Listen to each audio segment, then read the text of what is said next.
You've just come from Panama, and you said that your meetings in Panama went well. After them, President Trump said that we're going to take the canal back, or something very powerful is going to happen. What's going to happen? Well, I hope nothing's going to happen, and it shouldn't, because look, the president's point is we gave the canal in a treaty to Panama. We didn't give it to China. You come back 20 years later and you go to the canal, and on the entry points of both sides of the canal is a Chinese-linked company. In fact, when I was visiting there yesterday, the ship behind me, just over my shoulder, was a Hong Kong shipping vessel. And so their presence, not just in the canal, but in Panama writ large, is very disturbing. So ridding their presence could solve this whole problem?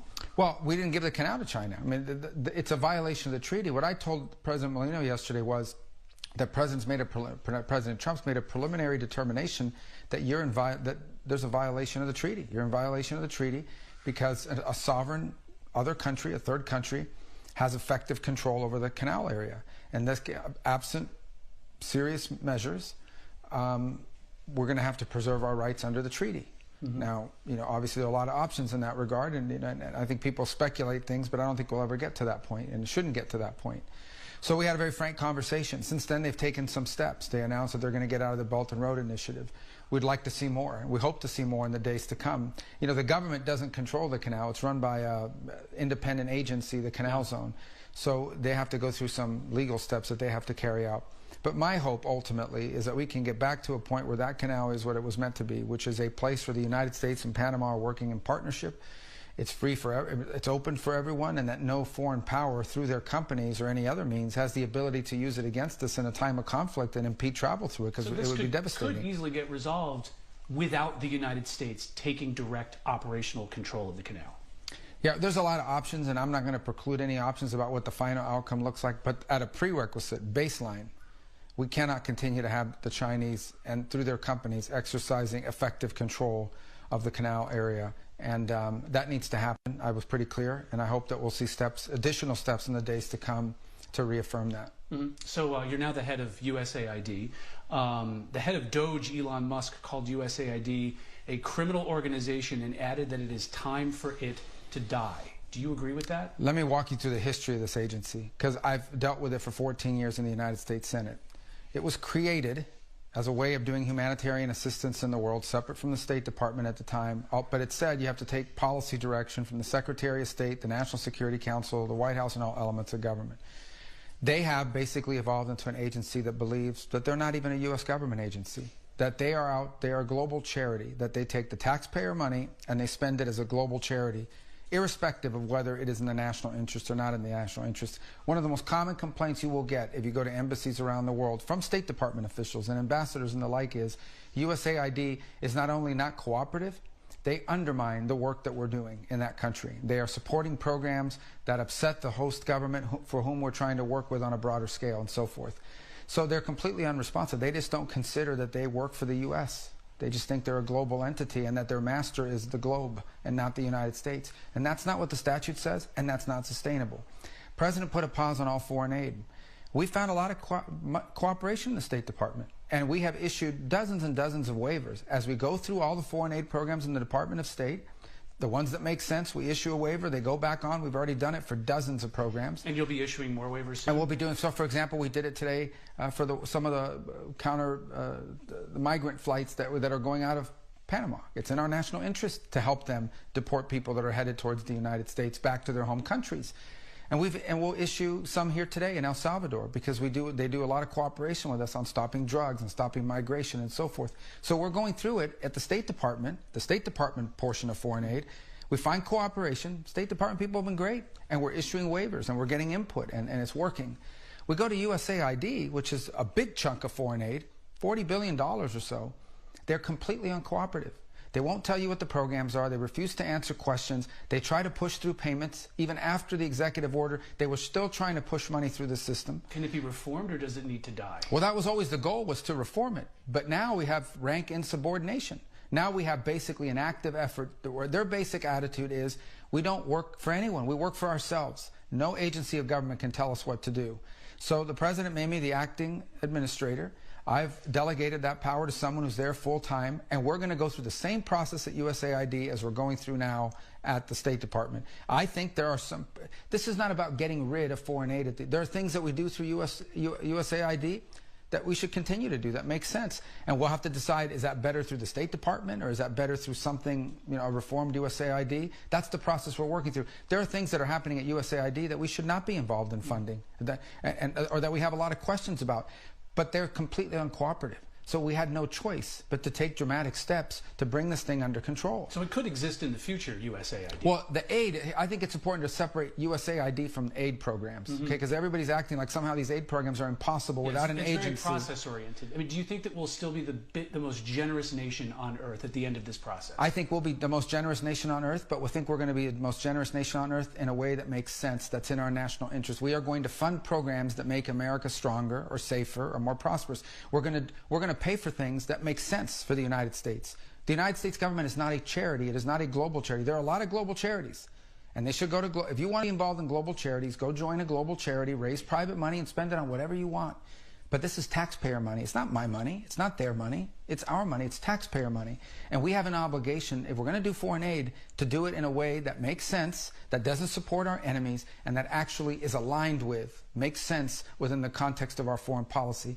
And the people at USAID, at the top levels especially, have been completely uncooperative. They don't view themselves that way.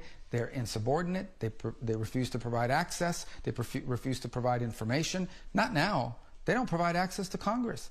Go to members of the Senate who have tried to get answers from USAID, and they tell them, we're not going to tell you anything. We don't work for you. We don't work for state. We don't work for the president. We don't even work for America. We work for ourselves. That's not going to continue. Do you get the sense that during this pause, or are you concerned during this aid pause, that China could come in and fill the vacuum with their influence operations? No. I mean, first of all, they don't do that now.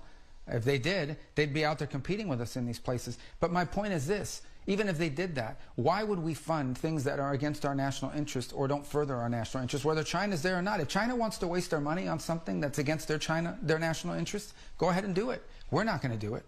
It makes no sense for us to be involved in things that undermine what is important to America or that don't further what is important to America. And irrespective of what China decides to do, this is taxpayer money. We shouldn't be spending it on programs that have nothing to do with the United States and nothing to do with making America stronger, safer, and more prosperous. We have a foreign policy, and everything we do, including spending money, has to be aligned with that, has to further our national interests. Moving on to some of the tariffs now. You're heading up negotiations with Mexico. The president just announced that now. Do these tariffs, especially those against Canada, fundamentally change the relationship that the United States has with our most immediate neighbors? Well, it changes our economic relationship. The president's point is that trade with Canada is very unfair. You know, that he'll tell you, and he said it repeatedly, U.S. banks can't operate there. There's all kinds of industries that they protect against and do not allow to enter the country. So he views this trade imbalance and says it's unfair and needs to be reset.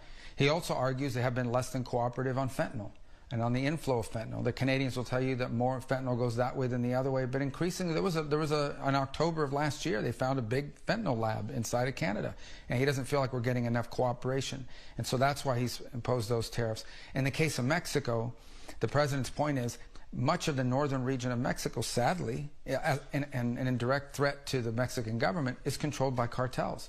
And so they've announced they're going to deploy 10,000 National Guard troops, Mexican National Guard troops, to their border, their northern border, and the president's decided to delay tariffs. This is a good way of doing business, a new world order.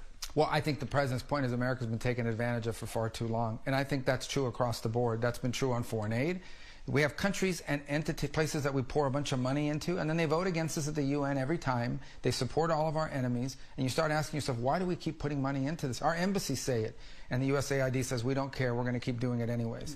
In other cases, when it comes to trade, there are countries around the world where their companies can do whatever they want in America. They can do anything they want in America, but we can't do it over there. So there's this process called reciprocity, equal.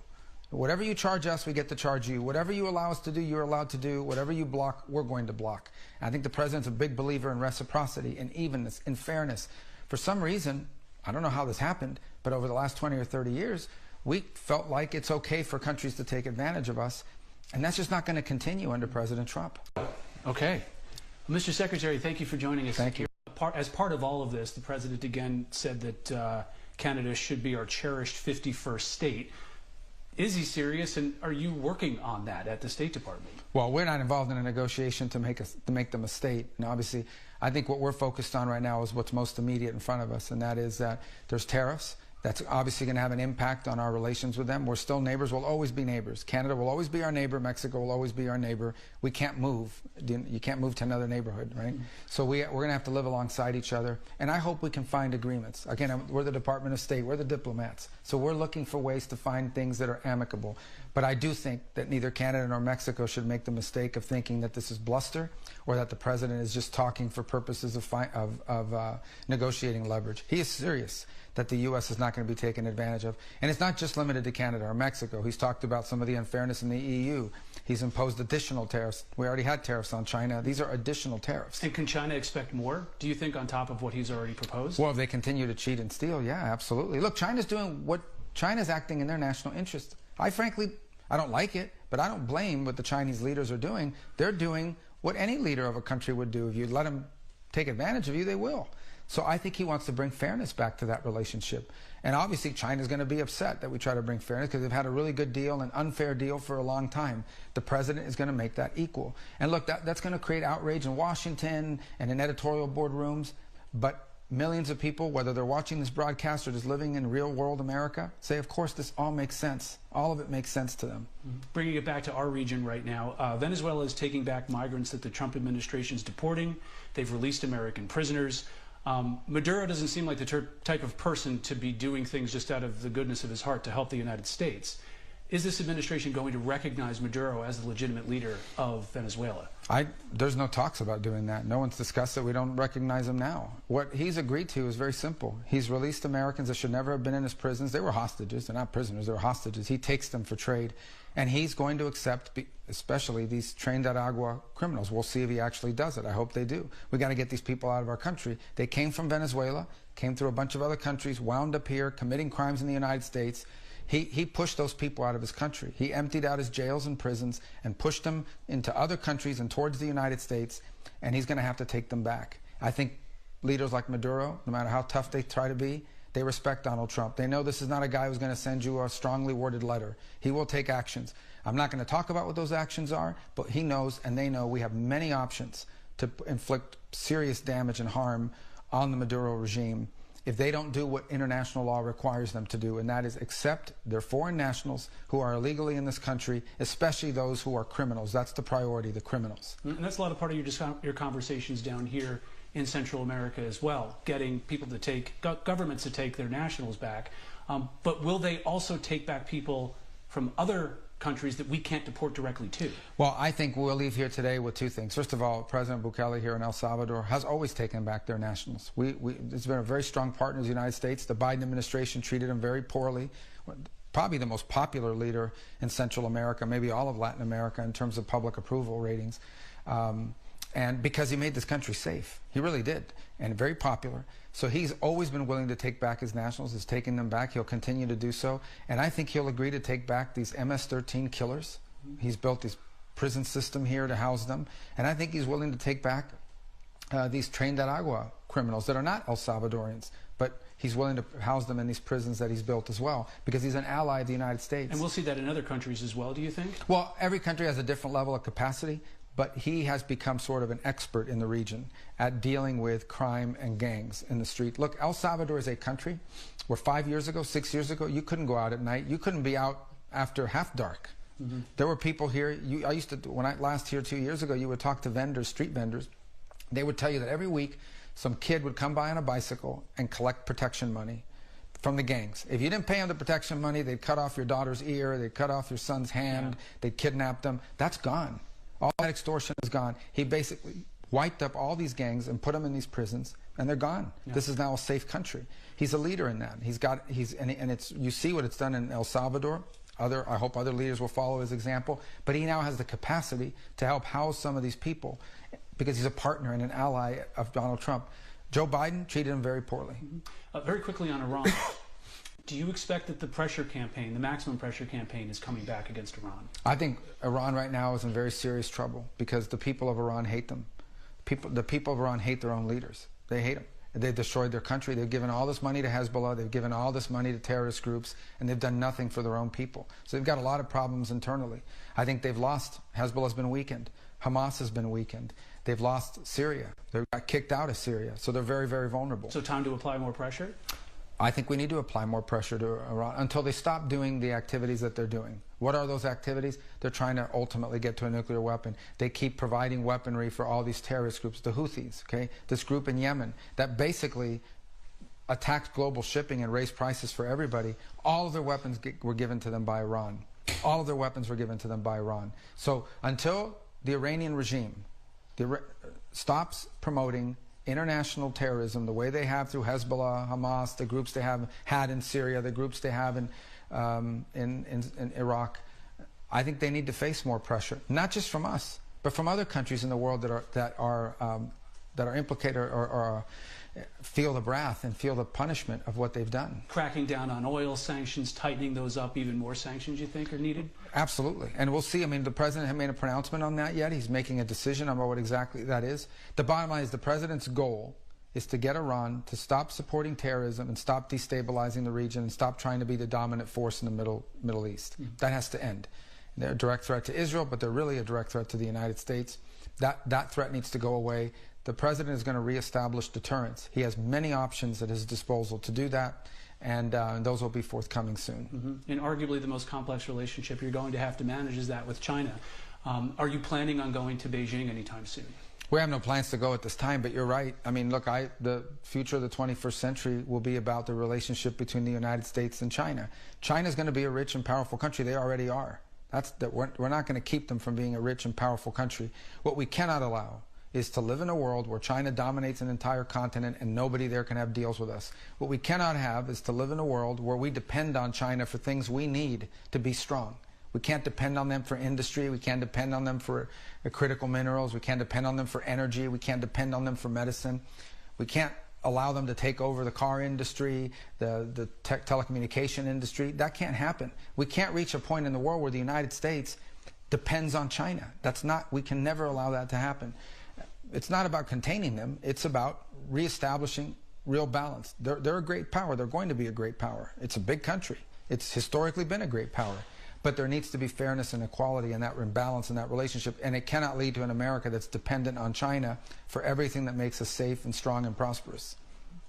The final question, and I think it's a very good place to answer. Do you see yourself as the representative of the United States government ever going to Havana? Well, first of all, I have no intention of going to Havana with this regime in place other than to discuss when they're going to leave. That regime is a disaster. It's destroyed the country. It's turning Cuba into a nursing home, sadly. The only people that don't leave are the ones that are too old or too sick to leave. They've lost 10, 12% of their population just in the last 3 years. They're incompetent and they're evil, that regime. But they're also a threat to the United States. They've invited China to open spy bases. They invite Russia in. They're partners with Iran. They just joined a partnership with South Africa to support Hamas at the expense of Israel. That isn't a government. That is a regime that is hostile to the United States. And so until that changes, there's nothing for me to talk about with them. Mr. Secretary, thank you for your time. Thank you. Appreciate it.